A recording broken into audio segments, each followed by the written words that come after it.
sexo. Ela começa com todos aqueles que desejam ter autodeterminação suficiente para pagar o seu preço. Ninguém consegue estar inteiramente livre, espiritualmente, mentalmente, fisicamente e economicamente, sem aprender a arte do pensamento exato. Ninguém consegue aprender a pensar com exatidão sem incluir, como parte do conhecimento necessário, informações sobre o controle da emoção do sexo através da transmutação. Será uma grande surpresa para muitas pessoas saber que existe uma relação íntima entre o pensamento e a emoção do sexo. Conte-nos agora sobre o terceiro desejo e vamos ver o que isso tem a ver com autodisciplina. O hábito de expressar opiniões imprecisas e desorganizadas é um dos hábitos mais destrutivos. O prejuízo consiste na sua tendência a influenciar as pessoas no ato de adivinhar em vez de procurar pelos fatos, no momento em que elas formam opiniões, criam ideias ou organizam planos. O hábito desenvolve o que eu chamo de uma mente gafanhoto. É aquela mente que pula de uma coisa para outra, mas nunca chega a lugar nenhum. E claro, o descuido na expressão de opiniões que não são baseadas em fatos leva ao hábito da alienação. A partir desse ponto, é somente um passo ou dois até que se estejam amarrados pela lei do ritmo hipnótico, que, por sua vez, automaticamente inibe o pensamento com exatidão. Quais outras desvantagens existem na livre expressão de opiniões? A pessoa que fala demais acaba informando ao mundo todos os seus planos e objetivos e, por sua vez, fornece aos outros a oportunidade de lucrar com as suas ideias. Homens sábios mantêm seus planos para si mesmos e evitam expressar opiniões que não tenham sido solicitadas. Isso previne que outros possam apropriar-se de suas ideias, bem como dificulta o acesso de outros aos seus planos, diminuindo assim as interferências desnecessárias. Por que tantas pessoas insistem no hábito de expressar opiniões não solicitadas? Esse hábito, na verdade, inclui em si mesmo um modo de expressar egocentrismo e vaidade. O hábito da autoexpressão é inerente às pessoas. O motivo por trás do hábito é atrair a atenção de outros e impressioná-los favoravelmente. Na verdade, ele possui justamente o efeito contrário. Quando aquele que se convida a falar atrai a atenção, geralmente ele atrai para si condições desfavoráveis. Sim, quais são as outras desvantagens desse hábito? A pessoa que insiste em falar demais raramente tem a oportunidade de aprender ouvindo outros. Mas não é verdade que um orador que possui uma aura magnética normalmente coloque-se no caminho da oportunidade para beneficiar a si mesmo, atraindo a atenção de outros através do poder da sua oratória? Sim. Um orador que possua o dom da fala realmente possui um ativo de tremendo valor na habilidade de impressionar as pessoas pelo seu discurso, mas não consegue fazer o melhor uso desse ativo se forçar o seu discurso em pessoas que não solicitaram a sua fala. Nenhuma outra qualidade acrescenta mais à personalidade de uma pessoa do que a habilidade de falar com emoção, força e convicção. Mas um orador jamais deve impor o seu discurso sobre outro sem ter sido convidado a fazê-lo. Há um velho ditado que diz que nada vale mais do que o seu verdadeiro custo. Isso se aplica tanto para a livre expressão de opiniões, que não são bem-vindas, quanto para as coisas materiais. E sobre as pessoas que expressam as suas opiniões de forma voluntária através da escrita, elas também sofrem a falta de autodisciplina? Uma das piores pestes presentes na Terra é a pessoa que escreve cartas deliberadamente para pessoas públicas de alta proeminência. Políticos, estrelas do cinema, homens que foram bem-sucedidos nos seus negócios ou até mesmo escritores de livros best-sellers. E ainda pessoas cujos nomes aparecem seguidamente nos jornais são frequentemente assediadas por aqueles que escrevem cartas expressando as suas opiniões dos mais diversos assuntos. Mas escrever cartas não solicitadas é uma forma inofensiva de encontrar o prazer através da autoexpressão, não é?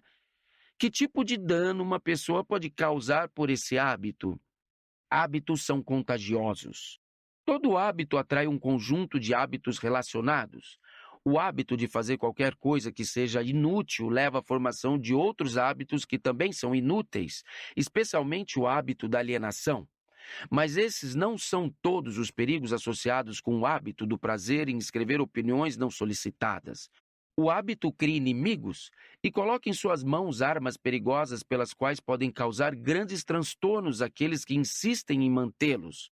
Ladrões, estelionatários e vigaristas pagam altos preços pelos nomes e endereços de escritores desse tipo de cartas, porque, conhecendo-os como eles os conhecem, acabam tornando-se vítimas fáceis de todas as formas de esquemas que resultam na perda do seu dinheiro. Eles referem-se aos escritores de tais cartas como doidos. Se você deseja saber o quão idiotas essas pessoas são, leia a seção de cartas de leitores de qualquer jornal, a coluna na qual o jornal publica opiniões voluntárias de seus leitores, e você verá por si mesmo como os escritores de tais cartas antagonizam pessoas e trazem para si a oposição de muitas outras. Eu não tinha ideia, Sua Majestade, de que as pessoas podem criar tanta confusão apenas expressando opiniões não solicitadas, mas agora que você trouxe o assunto à tona, lembro-me de ter escrito para o editor de uma proeminente revista uma carta de crítica, que obviamente não havia sido solicitada, e que no futuro custaram-me um belo trabalho e um emprego na sua empresa, que me geraria um alto salário. Esse exemplo é perfeito. O lugar adequado para começar a autodisciplina é exatamente onde você está. O modo para começar é exatamente reconhecendo a verdade de que não existe nada para sempre ou nada de diabólico, exceto o poder da lei natural em toda a criação e em todos os universos. Não existe nenhuma personalidade individual, onde quer que seja, através de todos os universos, que possua o mais ínfimo poder para influenciar um ser humano, exceto a natureza e as próprias pessoas por si mesmas. Não existe ser humano algum agora vivendo o que já tenha vivido e absolutamente ser humano algum que venha viver em qualquer ponto do planeta que tenha o direito ou o poder de privar o outro de seu privilégio de exercitar o pensamento livre e independente. Esse privilégio é o único sobre o qual qualquer pessoa pode ter o controle absoluto. Nenhum ser humano adulto jamais perde o direito da liberdade de pensamento, mas muitos perdem os benefícios desse privilégio ou por negligenciá-lo, ou porque já foi tirado deles por seus pais ou instrutores antes mesmo da idade do entendimento. Essas verdades são autoevidentes, não menos importantes, pelo simples fato de terem sido reveladas a você pelo diabo e não pela minha oposição. Mas no que as pessoas vão se sustentar no momento de uma emergência quando elas não souberem para onde nem a quem apelar? Deixe que elas se apoiem na única fonte de força disponível para qualquer ser humano. E o que é essa força? Eles mesmos. A força de seus próprios pensamentos. A única força que eles podem controlar e na qual eles devem se sustentar. A única força que não pode ser nunca pervertida, modificada, mexida e falsificada por outros seres humanos mal intencionados. Tudo o que você diz parece lógico, mas por que eu deveria vir justamente para o diabo para descobrir tais verdades tão profundas? Vamos voltar para os 7 princípios. Você revelou informação suficiente que mostra claramente que o segredo de como quebrar o poder do ritmo hipnótico está justamente embutido nos 7 princípios. Você mostrou também que o mais importante de todos esses princípios é a autodisciplina.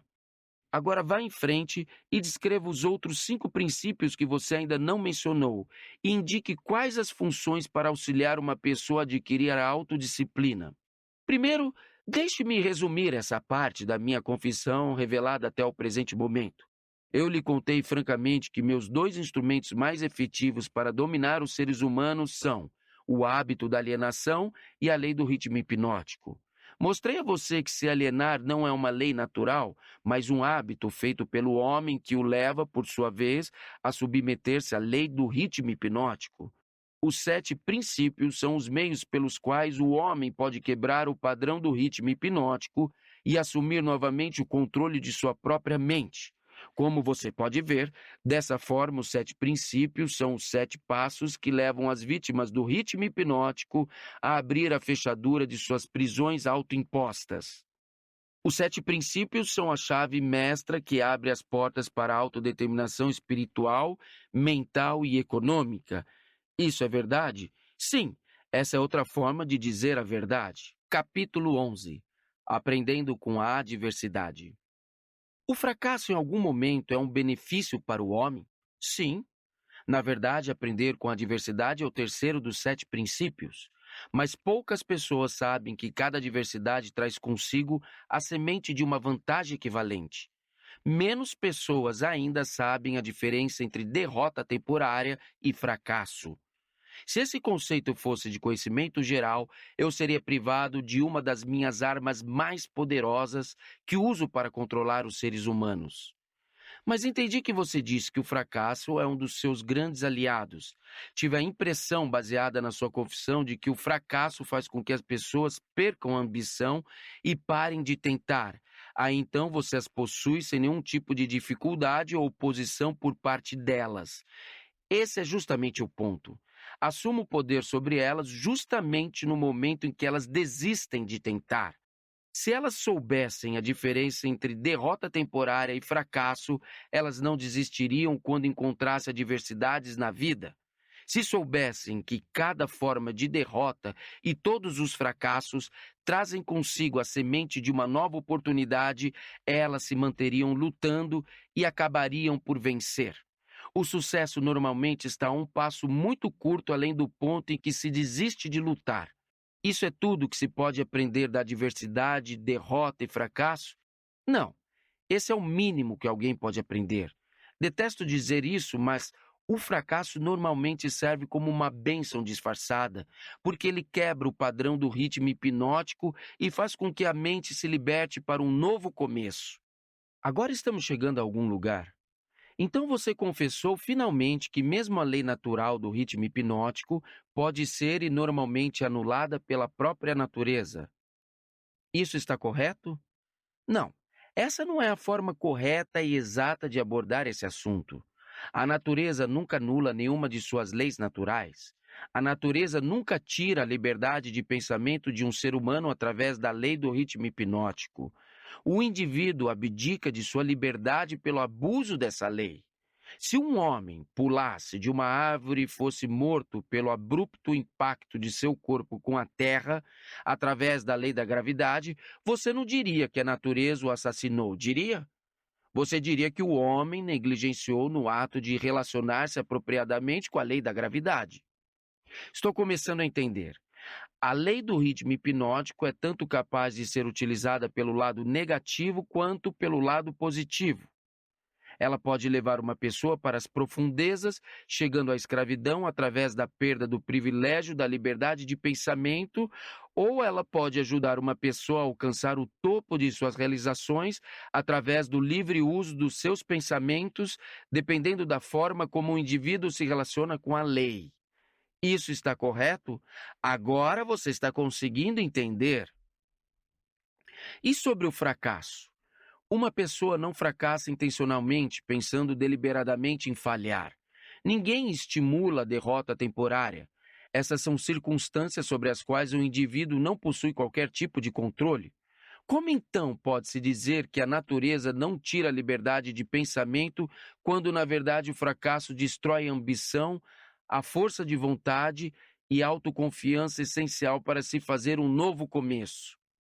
O fracasso é uma circunstância feita pelo homem. Ele nunca é real, até que seja aceito pelo homem como algo permanente. Colocando-se de outra forma, o fracasso é um estado de espírito. Por isso é algo que um indivíduo pode controlar até o momento em que ele se nega a exercitar esse privilégio.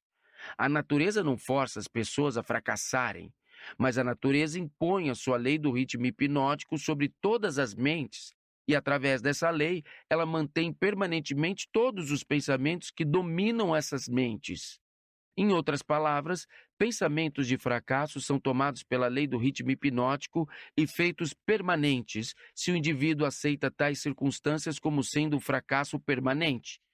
Essa mesma lei, de forma inexorável, também assume e faz com que se tornem permanentes os pensamentos de sucesso. Qual o papel, então, que possui o fracasso em ajudar um indivíduo a quebrar o padrão do ritmo hipnótico após essa lei estar impregnada na mente dessa pessoa? O fracasso traz consigo um clímax, no qual uma pessoa tem o privilégio de limpar a sua mente do medo e fazer um novo começo, seguindo outra direção. O fracasso prova conclusivamente que algo está errado com os objetivos e planos da pessoa, através dos quais os mesmos objetivos e planos são perseguidos. O fracasso é o ponto final do hábito que a pessoa tem seguido e, quando o mesmo é alcançado, ele força a pessoa a deixar esse caminho e seguir por outro, fazendo com que ela crie um novo ritmo para a sua vida. Mas o fracasso faz mais do que isso. Ele dá ao indivíduo uma oportunidade para testar a si mesmo, onde pode aprender o quanto de força de vontade ele possui. O fracasso também força as pessoas a aprenderem muitas verdades que elas nunca descobririam sem ele. O fracasso normalmente leva o indivíduo a entender a força da autodisciplina, sem a qual ninguém poderia voltar atrás após ter sido vítima do ritmo hipnótico. Estude as vidas de todas as pessoas que atingiram resultados fantásticos em qualquer ramo de atividade e observe que o seu sucesso é, em geral, diretamente proporcional às experiências de derrota e fracasso que ele vivenciou antes de ser bem-sucedido. Isso é tudo que você tem a dizer sobre as vantagens do fracasso? Não, eu recém comecei. Se você quer o real significado da diversidade, do fracasso, da derrota e de todas as outras experiências que quebram os hábitos dos seres humanos e os forçam a formar novos hábitos, observe a natureza em seu trabalho. A natureza usa a doença para quebrar o ritmo físico do corpo, quando a relação entre as células e os órgãos torna-se imprópria. Ela usa crises econômicas para quebrar o ritmo do pensamento em massa, quando um grande número de pessoas relaciona-se impropriamente através de negócios, atividades sociais e políticas. E ela usa o fracasso para quebrar o ritmo do pensamento negativo quando o indivíduo relaciona-se impropriamente consigo mesmo e com sua própria mente. Observe cuidadosamente e você verá que em todos os lugares da natureza sempre há uma lei natural que fornece uma eterna mudança para toda a matéria, toda a energia e todo o poder do pensamento. A única coisa permanente em todos os universos é a mudança. A mudança eterna e inexorável é aquela através da qual cada átomo da matéria e cada unidade de energia possui a oportunidade de relacionar-se apropriadamente com outras unidades de matéria e energia, e cada ser humano tem a oportunidade e o privilégio de relacionar-se apropriadamente com todos os outros seres humanos, independente de quantos erros ele cometa ou quantas vezes e de que maneiras ele possa ser derrotado. Quando o fracasso em massa toma conta de uma nação, tal como a crise econômica mundial de 1929, essa circunstância está em perfeita harmonia com os planos da natureza de quebrar os hábitos dos homens e, por sua vez, fazer florescer novas oportunidades. O que você está dizendo me intriga muito. Pelo que eu estou entendendo, o ritmo hipnótico tem algo a ver com a forma com que as pessoas se relacionam umas com as outras. Essa coisa evasiva e abstrata chamada caráter nada mais é do que uma manifestação da lei do ritmo hipnótico.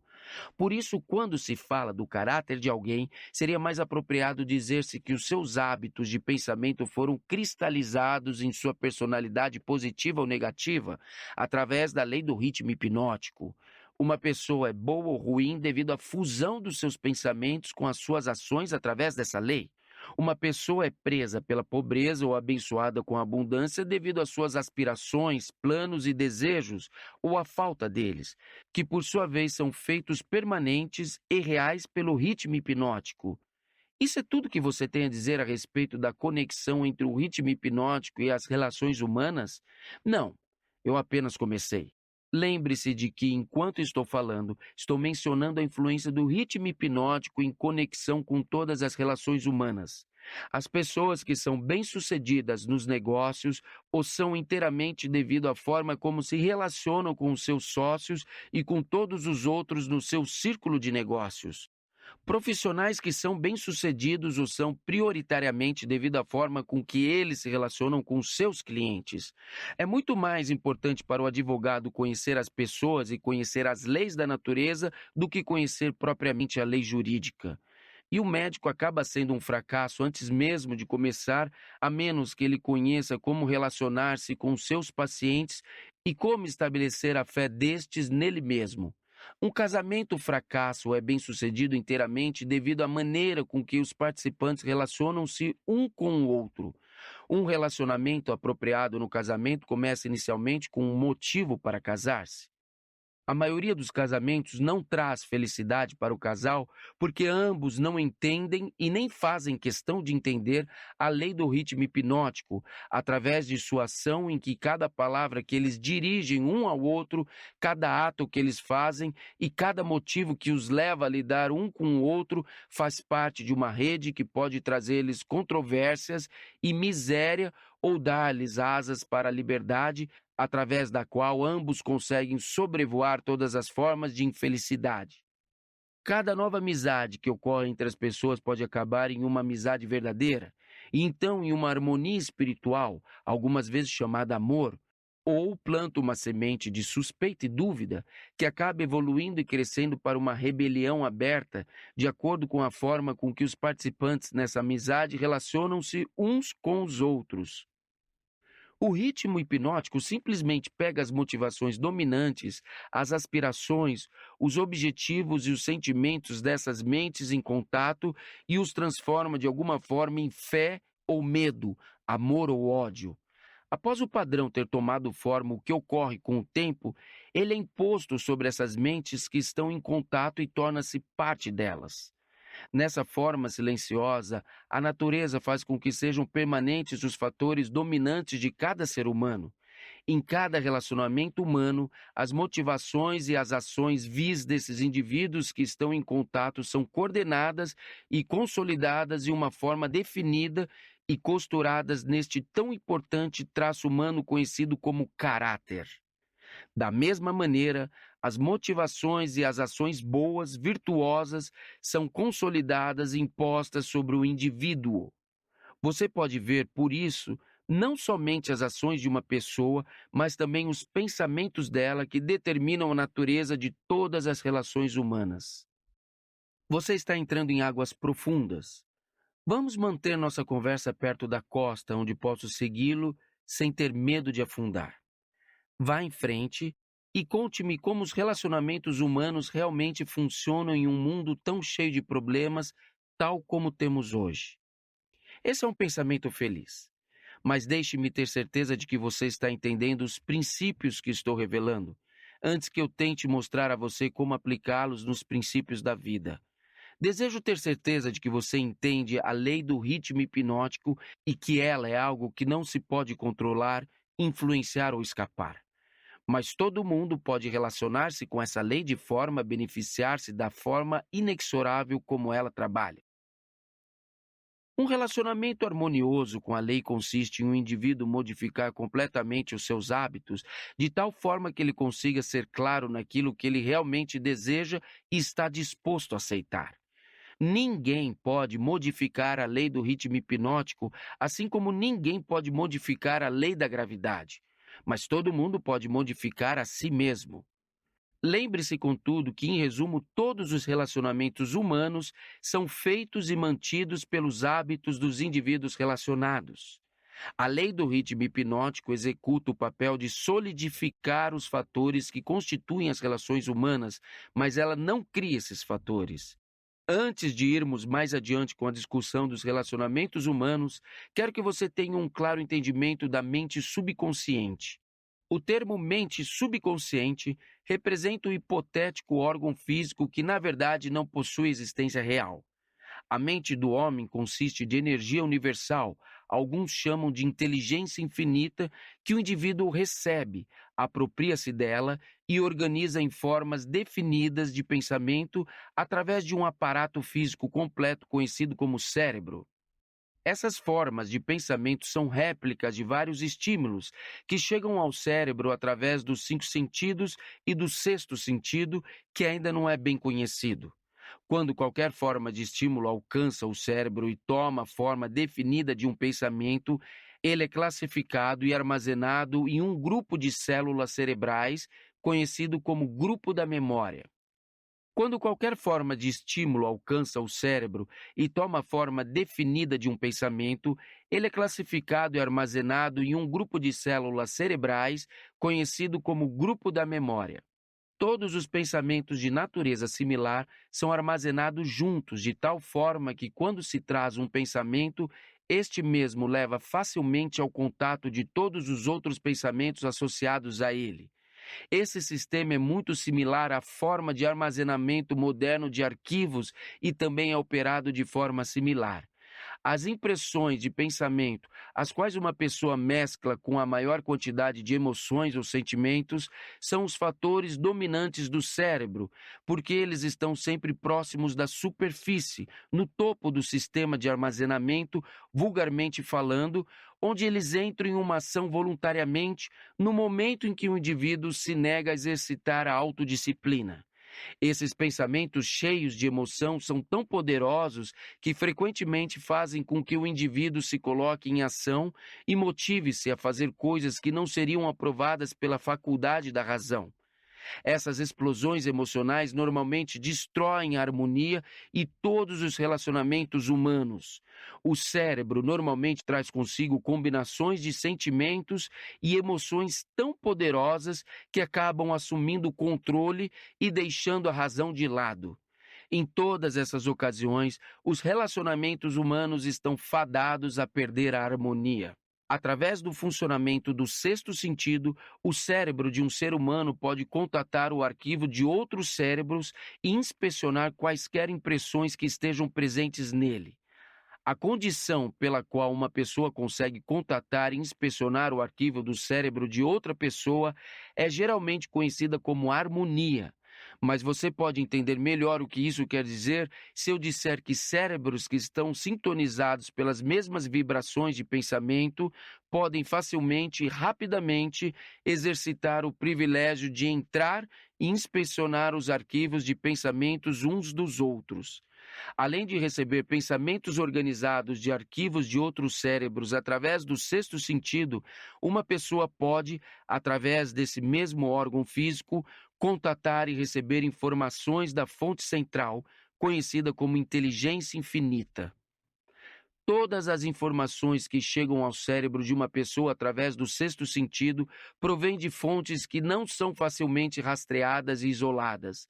Por isso, esse tipo de informação, acredita-se, vem geralmente da mente subconsciente da pessoa.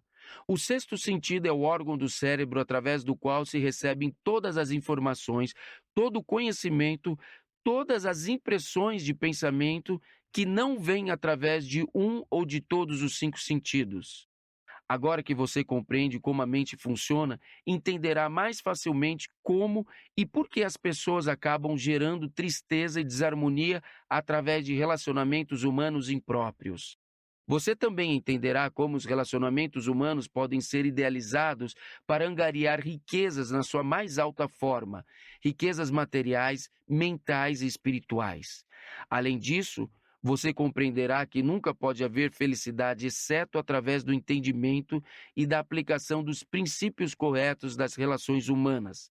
Entenderá também que nenhum indivíduo é uma entidade em si mesma e que só se pode conseguir uma mente plena pela harmonia de objetos e ações entre duas ou mais mentes. Entenderá por que cada ser humano deveria, por sua própria escolha, tornar-se o guardião do seu irmão, tanto de fato como em teoria. O que você diz pode ser verdade, mas ainda insisto que você tem me levado para as profundezas do pensamento. Vamos voltar para a superfície, onde eu possa nadar em águas familiares. Nadaremos nas águas profundas após eu aprender a nadar com maestria. Começamos discutindo o assunto de como lucrar com a diversidade, mas me parece que perdemos o foco desse assunto.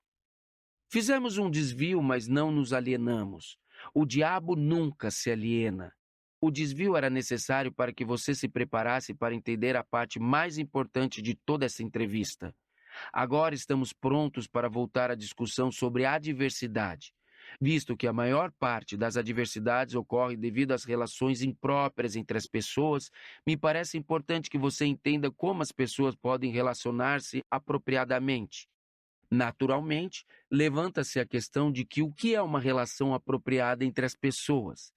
A resposta é que um relacionamento apropriado é aquele que traz a todos que estão ligados a ele ou afetados por ele alguma forma de benefício. O que então é um relacionamento impróprio? Qualquer relacionamento entre pessoas que cause dano ou traga qualquer forma de miséria ou infelicidade para qualquer um dos envolvidos. Como podem relacionamentos impróprios ser corrigidos?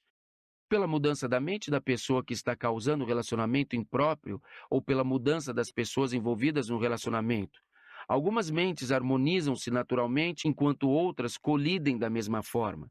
Relacionamentos humanos bem-sucedidos e que são feitos para durar como tal devem ser formados de mentes que naturalmente se harmonizem, além de ter interesses comuns como um meio de trazê-los para a harmonia. Quando você fala de líderes de negócio que são bem-sucedidos porque sabem como escolher homens, você pode mais corretamente dizer que eles são bem-sucedidos porque sabem como associar mentes que se harmonizam naturalmente. Saber como escolher pessoas de forma bem-sucedida para qualquer objetivo definido na vida é uma habilidade desenvolvida para reconhecer os tipos de pessoas cujas mentes naturalmente se harmonizam. Por favor, fique focado na diversidade. Se há possíveis benefícios a serem encontrados através da diversidade, nomeios. A adversidade livra as pessoas da vaidade e do egocentrismo. Ela desencoraja o egoísmo, provando que nenhum indivíduo pode ser bem-sucedido sem a cooperação de outros. A adversidade força o indivíduo a testar a sua força mental, física e espiritual. Portanto, ela traz o indivíduo face a face com suas fraquezas e dá a ele a oportunidade de transpô-las. A adversidade força uma pessoa a procurar caminhos e meios para fins definidos, através da meditação e do pensamento introspectivo. Isso regularmente leva à descoberta e ao uso do sexto sentido, através do qual a pessoa consegue comunicar-se com a inteligência infinita. A adversidade força uma pessoa a reconhecer a necessidade de uma inteligência que não está disponível dentro de sua própria mente, mas provém de fontes externas. A adversidade quebra velhos hábitos de pensamento e dá para as pessoas a oportunidade de formar novos hábitos. Por isso, ela pode servir para quebrar o ciclo do ritmo hipnótico e mudar o seu funcionamento de negativo para fins positivos. Qual o maior benefício que uma pessoa pode receber através da adversidade? O maior benefício da diversidade é que ela pode, e geralmente o faz, forçar uma pessoa a mudar os seus hábitos de pensamento, quebrando e redirecionando a força do ritmo hipnótico. Em outras palavras, o fracasso é sempre uma bênção quando ele força a pessoa a adquirir conhecimento ou para construir hábitos que levam à realização dos maiores objetivos da vida de uma pessoa. Isso está correto? Sim. E algo mais? O fracasso é uma bênção quando ele força a pessoa a depender menos das forças materiais e mais das forças espirituais. Muitos seres humanos descobrem os seus outros eus, as forças que operam através do poder do pensamento, somente após alguma catástrofe que os priva do livre e total uso de seus corpos físicos. Quando um homem não consegue mais usar as suas mãos e os seus pés, ele geralmente começa a usar o seu cérebro, assim coloca-se no caminho de descobrir o poder de sua própria mente. Quais benefícios são obtidos a partir da perda de coisas materiais, dinheiro, por exemplo? A perda de coisas materiais pode ensinar muitas lições necessárias. Contudo, nenhuma tão grande quanto a de não possuir controle sobre nada e de não ter certeza do uso permanente de qualquer coisa, exceto o poder do seu pensamento. Fique imaginando se esse não é o maior benefício disponível que se pode aprender através da diversidade. Não. O maior de todos os benefícios potenciais de qualquer circunstância que leve uma pessoa a fazer um novo começo é que ele fornece uma oportunidade para quebrar o equilíbrio do ritmo hipnótico e acaba desenvolvendo um novo parâmetro, com novos hábitos de pensamento. Novos hábitos oferecem a única saída para as pessoas que fracassam.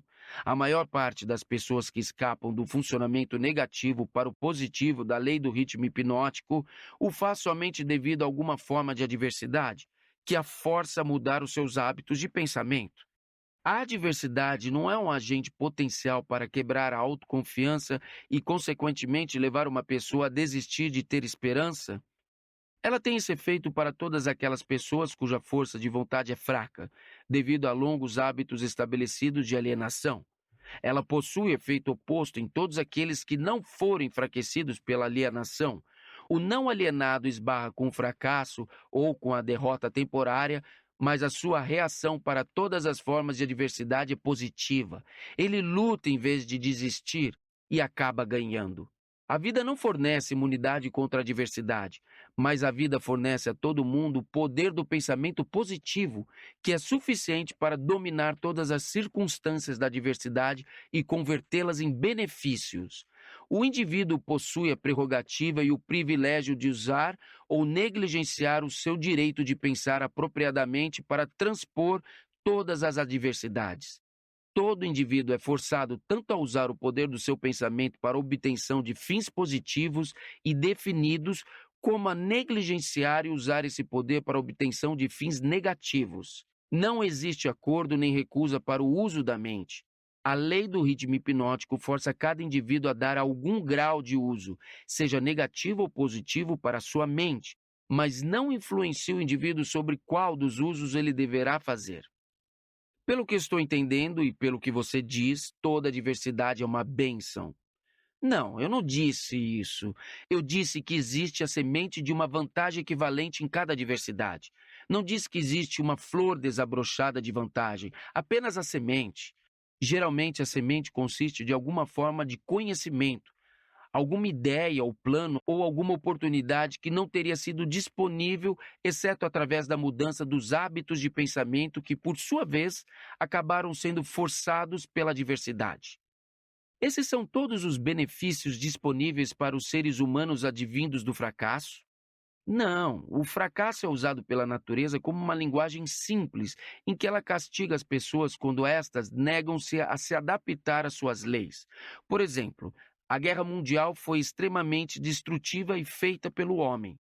A natureza plantou nas circunstâncias da guerra a semente de uma reprimenda equivalente na forma de uma crise econômica mundial.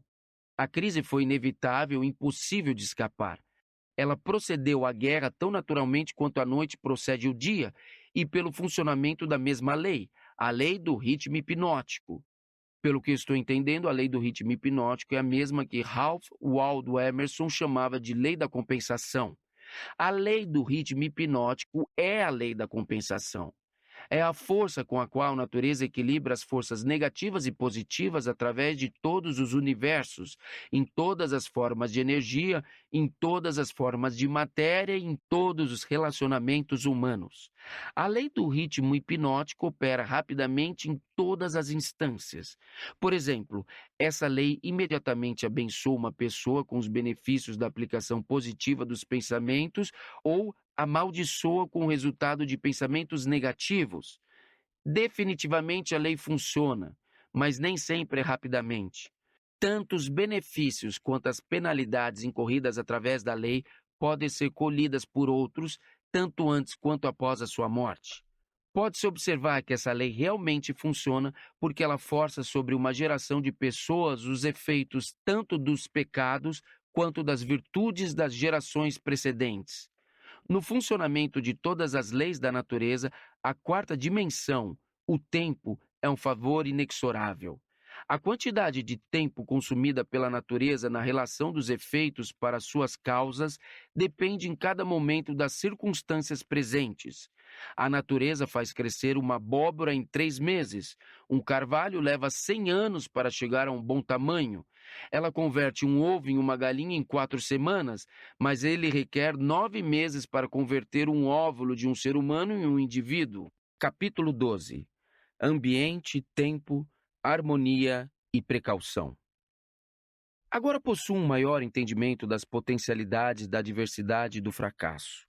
Você pode ir em frente agora com a sua descrição do próximo dos 7 princípios. Qual o seu próximo princípio? O próximo princípio é a influência do ambiente. Vá em frente e descreva o princípio de como funcionam as influências do meio como fatores determinantes nos destinos humanos. O ambiente ou meio como também pode ser chamado, consiste de todas as forças mentais, espirituais e físicas que afetam e influenciam os seres humanos. Que conexão existe, se é que existe, entre as influências do meio e o ritmo hipnótico? O ritmo hipnótico solidifica e faz com que se tornem permanentes os hábitos de pensamento dos seres humanos. Hábitos de pensamento são estimulados por influências do meio. Em outras palavras, os recursos que alimentam o pensamento vêm do ambiente que está à volta da pessoa.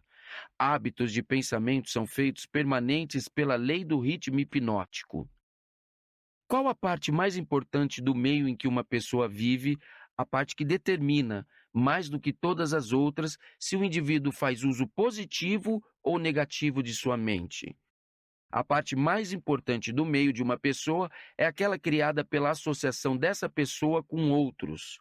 Todas as pessoas absorvem e acabam assumindo para si, seja consciente ou inconscientemente, os hábitos de pensamento daqueles com os quais eles se associam intimamente.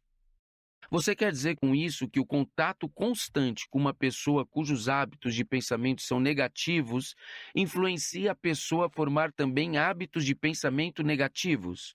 Sim. A lei do ritmo hipnótico força cada ser humano a formar hábitos de pensamento que se harmonizam com as influências dominantes do seu ambiente, principalmente a parte do ambiente criada pela associação com outras mentes. Então é importante que a pessoa selecione com muita cautela aqueles que serão seus associados. Sim, os associados que se relacionam intimamente com a pessoa devem ser escolhidos com tanto cuidado quanto a pessoa escolhe a comida com a qual ela alimenta o seu corpo, mantendo sempre em mente o objetivo de que ela deve associar-se com pessoas cujos pensamentos dominantes são positivos, amigáveis e harmoniosos. Que classe de associados tem a maior influência sobre uma pessoa? Os associados que mais exercem influência sobre a pessoa são o parceiro no casamento, que por sua vez compartilha a casa, e os associados nas ocupações profissionais. Após isso, vêm os amigos íntimos e os conhecidos. Amigos casuais e estranhos exercem pouca influência sobre a pessoa. Por que o parceiro no casamento possui grande influência sobre a mente de uma pessoa? Porque o casamento é um relacionamento que traz as pessoas sob a mesma influência de forças espirituais, de tal peso que elas acabam tornando-se forças dominantes da mente. Como podem as influências ambientais serem usadas para quebrar o equilíbrio do ritmo hipnótico? Todas as influências que estabelecem hábitos de pensamento acabam tornando-se permanentes através do ritmo hipnótico. Uma pessoa pode modificar as influências do seu ambiente de tal forma que as influências podem ser positivas ou negativas, e a lei do ritmo hipnótico as tornará permanentes, a menos que elas sejam modificadas através dos hábitos de pensamento. Para colocar essa verdade de outra forma, uma pessoa pode submeter-se a qualquer influência do meio que ela deseje, seja positiva ou negativa, e a lei do ritmo hipnótico fará com que essa influência torne-se permanente quando essa pessoa assumir a magnitude deste hábito de pensamento. É dessa forma que a lei funciona? Isso está correto. Tome cuidado com todas as forças que inspiram pensamentos. Estas são as forças que constituem o ambiente e determinam a natureza do destino da pessoa no planeta. Que classe de pessoas consegue ter controle sobre as influências do meio? Os não alienados? Todos aqueles que são vítimas do hábito da alienação perdem a sua força para escolher o seu próprio ambiente. Eles tornam-se vítimas de cada influência negativa do seu meio. Existe alguma saída para o alienado? Existe algum método pelo qual ele possa submeter-se às influências de um ambiente positivo? Sim, há uma saída para os alienados. Eles podem parar de alienar-se, assumir o controle de suas próprias mentes e escolher um ambiente que inspire pensamentos positivos. Isso eles conseguem obter através da definição de propósito. Isso é tudo o que há para eliminar o hábito da alienação? Esse hábito é apenas um estado da mente? Alienar-se nada mais é do que um estado negativo da mente, um estado de mente conhecido pela ausência total de propósito. Qual o procedimento mais efetivo que uma pessoa pode seguir para estabelecer um ambiente que seja útil para desenvolver e manter hábitos de pensamentos positivos? O mais efetivo de todos os ambientes é aquele pelo qual um grupo de pessoas cria uma aliança amigável, que os obrigará a auxiliar um ao outro no alcance de um objetivo através de um propósito definido. Esse tipo de aliança é conhecida como mastermind. O mastermind consiste da associação de indivíduos cuidadosamente escolhidos, cada qual enriquecendo essa aliança com algum conhecimento, experiência, educação, plano ou ideia, especialmente habilitados para fazer com que o objetivo de cada um seja atingido, através de um propósito definido. Os líderes mais bem-sucedidos em todos os momentos da vida buscam o auxílio desse tipo de influência do meio, feita especialmente para servi-los. Realizações fantásticas são impossíveis sem a cooperação amigável de outros. Para colocar a verdade de outra forma, pessoas bem-sucedidas devem controlar o seu ambiente, garantindo assim manter total controle contra a influência das forças negativas do meio. A responsabilidade que as pessoas possuem com seus parentes faz com que seja impossível para elas evitar a influência de um ambiente negativo. Nenhum ser humano deve a outro ser humano qualquer grau de responsabilidade que possa roubar o seu privilégio de construir os seus hábitos de pensamento em um meio positivo. Por outro lado, cada ser humano tem o dever de remover do seu ambiente toda e qualquer influência que possa remotamente desenvolver hábitos de pensamentos negativos. Essa não seria considerada uma filosofia de sangue frio? Somente os fortes sobrevivem. Ninguém consegue ser forte sem remover toda e qualquer influência negativa de si mesmo que possa, de alguma maneira, desenvolver hábitos de pensamentos negativos. Hábitos de pensamentos negativos resultam na perda do privilégio da autodeterminação, independente do que ou quem possa causar esses hábitos. Hábitos de pensamentos positivos podem ser controlados pelo indivíduo e devem ser feitos para servi-lo na busca por seus propósitos e metas.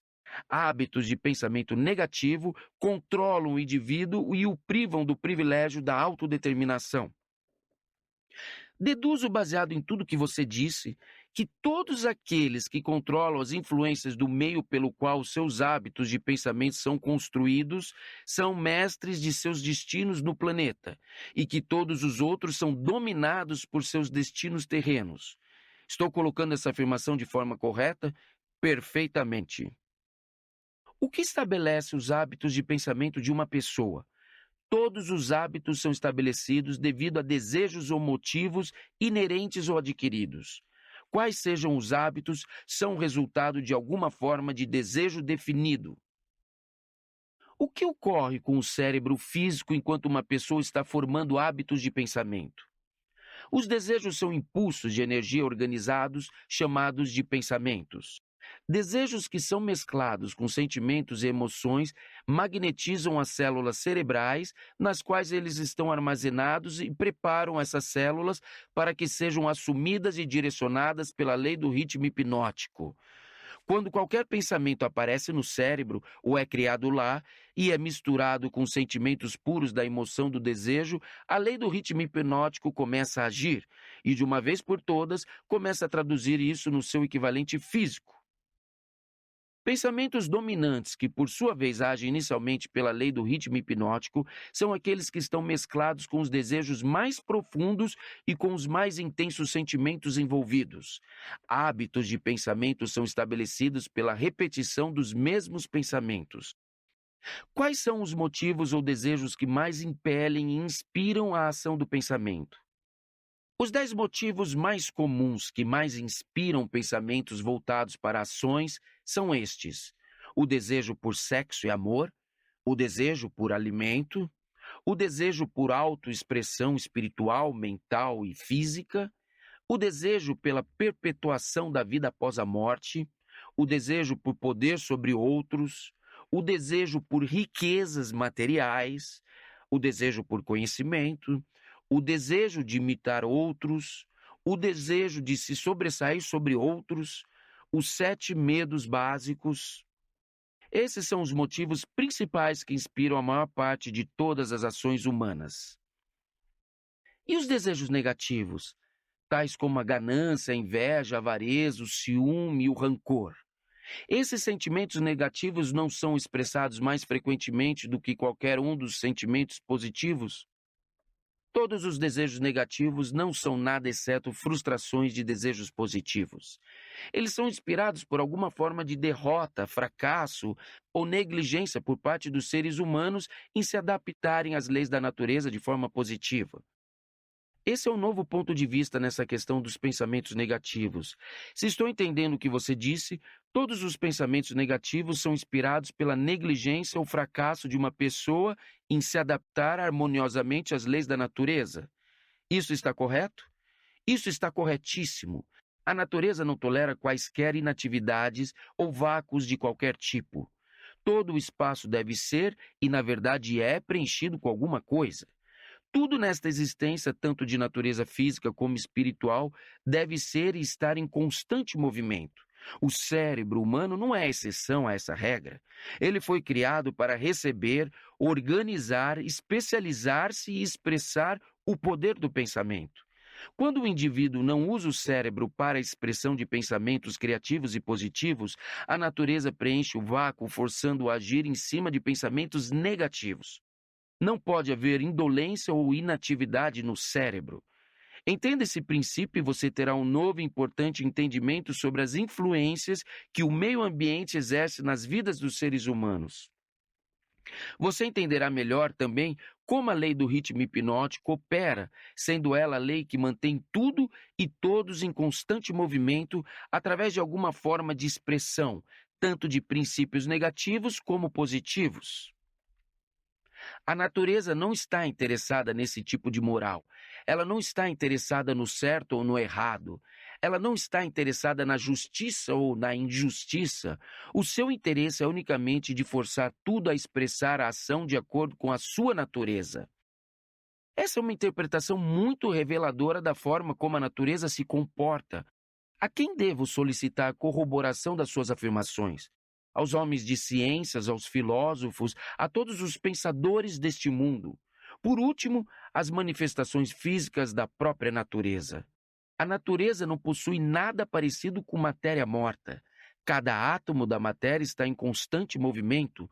Toda a energia movimenta-se contínua e constantemente. Não existem espaços vazios em lugar algum. O tempo e o espaço são literalmente manifestações do movimento com tal grandeza de velocidade que não pode ser medida pelos seres humanos. Por tudo que você está dizendo, uma pessoa é forçada a concluir que as fontes de conhecimento são chocantemente limitadas. As fontes desenvolvidas de conhecimento são limitadas. Todo o cérebro de um adulto normal é um portal em potencial para todo o conhecimento que existe através dos universos. Todo o cérebro de um adulto normal possui dentro do seu mecanismo a possibilidade de se comunicar diretamente com a inteligência infinita, a fonte de onde provém todo o conhecimento que existiu, existe e existirá. A sua afirmação me leva a crer que todos os seres humanos podem tornar-se aquilo que chamam de Deus. É isso que você quer dizer? Através da lei da evolução, o cérebro humano está sendo aperfeiçoado para comunicar-se automaticamente com a inteligência infinita. A perfeição virá através do desenvolvimento organizado do cérebro, através de sua adaptação às leis da natureza. O tempo é o fator que trará a perfeição.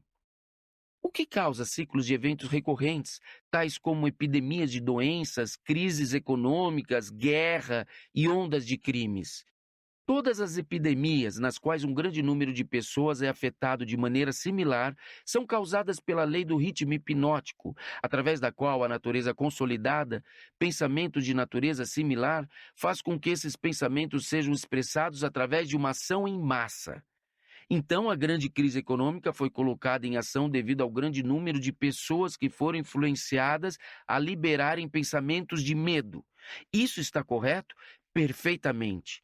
Milhões de pessoas estavam agindo para conseguir alguma coisa em troca de nada, através da aposta no mercado financeiro. Quando elas de repente descobriram que tinham conseguido nada por alguma coisa, elas se aterrorizaram, correram para os seus bancos e retiraram os seus dinheiros. E o pânico estava instalado. Através do pensamento em massa de milhões de mentes, todos pensando em termos de medo da pobreza, a crise prolongou-se por alguns anos. Pelo que você está dizendo, deduzo que a natureza consolida os pensamentos dominantes das pessoas e o expressa através de alguma forma de ação em massa, tais como crises econômicas, momentos de euforia nos negócios e assim por diante. Isso está correto? Você está com a ideia certa. Vamos agora para o próximo dos 7 princípios. Vá em frente e o descreva. O próximo princípio é o tempo, a quarta dimensão. Qual a relação que existe entre tempo e o funcionamento da lei do ritmo hipnótico? O tempo é a lei do ritmo hipnótico. O lapso de tempo necessário para dar permanência aos hábitos de pensamento depende principalmente do objeto e da natureza dos pensamentos. Mas entendi, pelo que você disse antes, que a única coisa permanente na natureza é a mudança.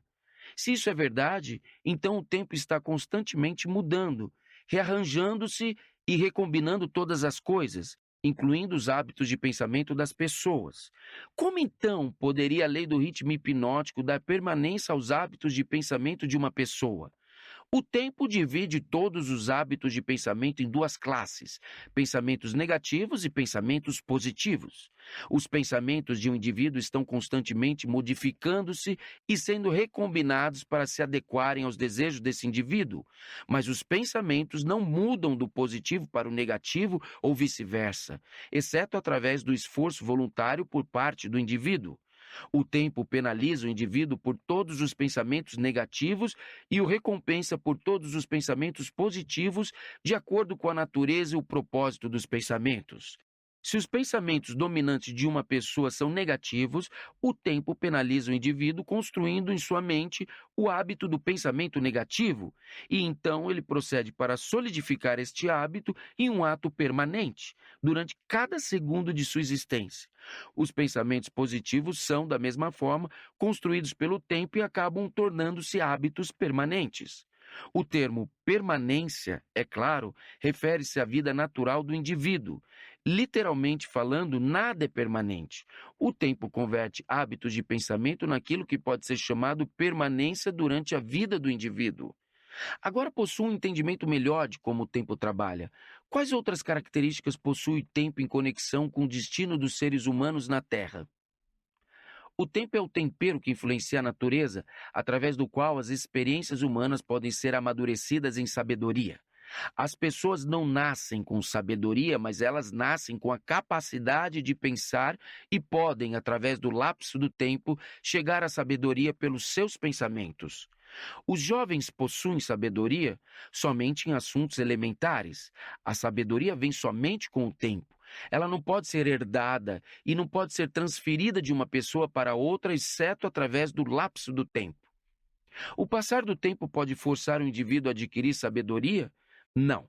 A sabedoria vem somente para os não alienados, que formam hábitos de pensamento positivos como uma força dominante em suas vidas. Os alienados e todos aqueles cujos pensamentos dominantes são negativos nunca adquirem sabedoria, exceto de coisas elementares. Pelo que você está dizendo, entendo que o tempo é amigo da pessoa que treina sua mente a seguir padrões de pensamentos positivos, e inimigo da pessoa que se aliena em hábitos de pensamentos negativos. Isso está correto? Isso é precisamente verdadeiro. Todas as pessoas podem ser classificadas como alienadas ou não alienadas. Alienadas estão sempre à mercê das não alienadas e o tempo faz com que essa relação seja permanente. Você quer dizer que, se eu me alienar ao longo da vida, sem propósito ou objetivo definido, o não alienado pode tornar-se meu mestre, e o tempo serve somente para dar ao não alienado uma vantagem mais forte e mais permanente sobre mim? Corretamente. E o que é sabedoria? A sabedoria é a habilidade de relacionar-se com as leis da natureza de tal forma que elas possam servir a você e a habilidade de relacionar-se com outras pessoas, de tal forma que você possa ganhar a cooperação harmoniosa e consciente dessas pessoas, para ajudarem a você a conseguir qualquer coisa que queira da vida. Então, conhecimento acumulado não é sabedoria. Céus, não! Se conhecimento fosse sabedoria, as realizações da ciência não seriam convertidas em instrumentos de destruição.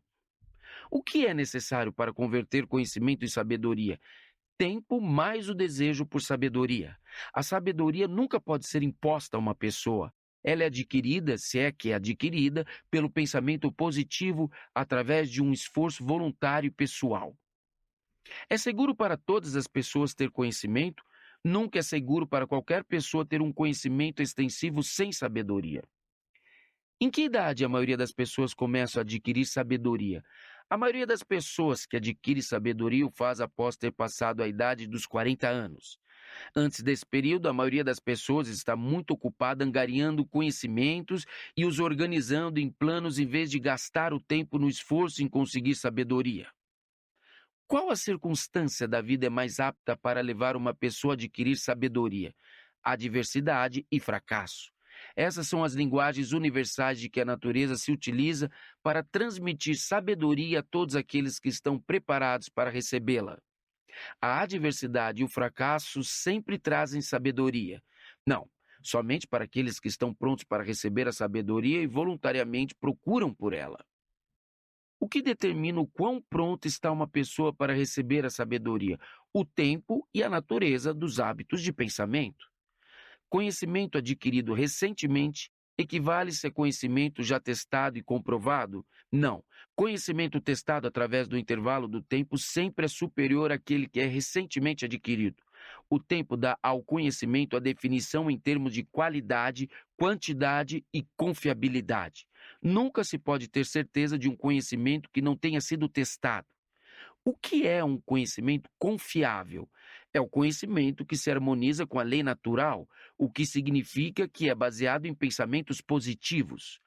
O tempo modifica e altera os valores do conhecimento? Sim, o tempo modifica e altera todos os valores. Aquilo que é conhecimento apurado hoje pode tornar-se nulo e inválido amanhã, devido ao remanejo do tempo, dos fatos e valores. O tempo modifica todos os relacionamentos humanos para melhorar ou para piorar, dependendo da forma pela qual as pessoas se relacionam umas com as outras. No domínio dos pensamentos, existe um momento em que é próprio para semear as sementes destes, e existe um momento próprio para fazer a colheita deles, da mesma forma como existe um momento correto para plantar e para colher no solo da terra. Sem a mediação adequada do tempo entre a semeadura e a colheita, a natureza modifica ou retém as recompensas da semeadura.